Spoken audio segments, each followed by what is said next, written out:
Chapter 22.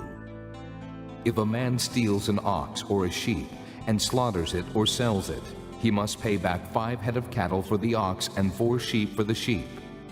If a thief is caught breaking in and is struck so that he dies, the defender is not guilty of bloodshed.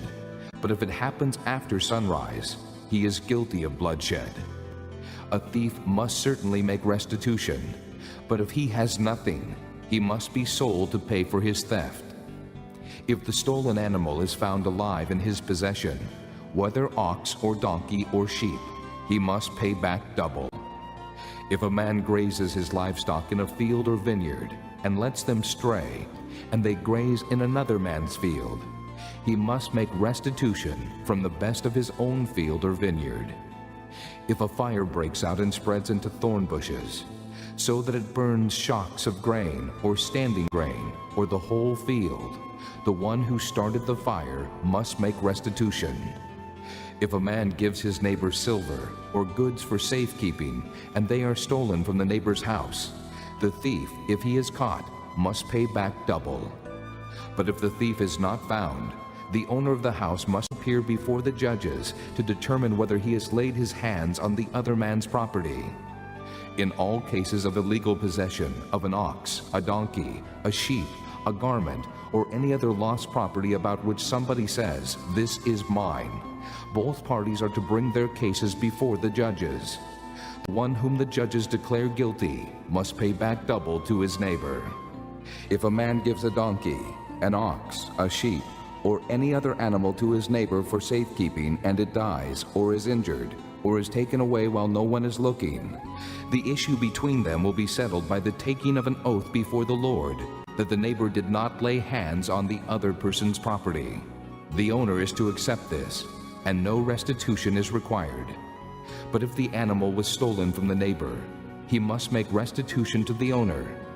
If it was torn to pieces by a wild animal, he shall bring in the remains as evidence, and he will not be required to pay for the torn animal. If a man borrows an animal from his neighbor, and it is injured or dies while the owner is not present, he must make restitution. But if the owner is with the animal, the borrower will not have to pay.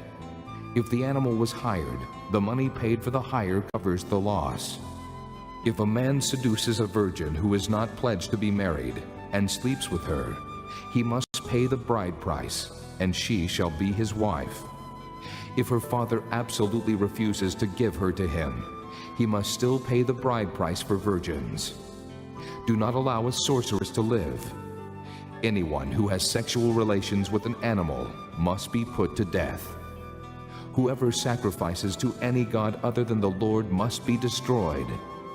Do not mistreat an alien or oppress him, for you were aliens in Egypt. Do not take advantage of a widow or an orphan. If you do, and they cry out to me, I will certainly hear their cry. My anger will be aroused, and I will kill you with the sword. Your wives will become widows, and your children fatherless. If you lend money to one of my people among you who is needy, do not be like a moneylender. Charge him no interest.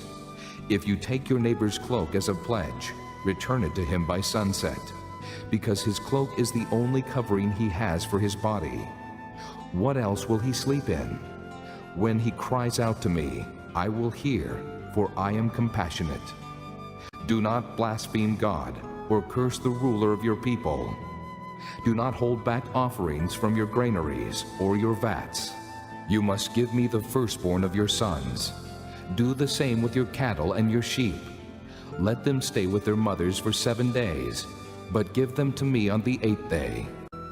You are to be my holy people, so do not eat the meat of an animal torn by wild beasts.